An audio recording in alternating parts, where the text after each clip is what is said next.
Hello everyone, I hope you are doing well. Today we will talk about how to change your gender on the application of REDnote. We go to REDnote app as you see and you will click.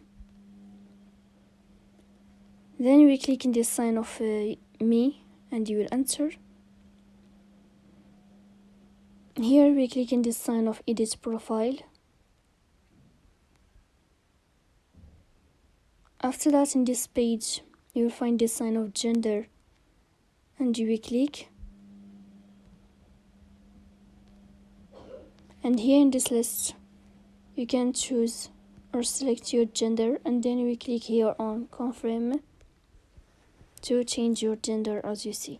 So that's all. Don't forget to support us by like and subscribe. See you next time, and thank you for your watching and your attention.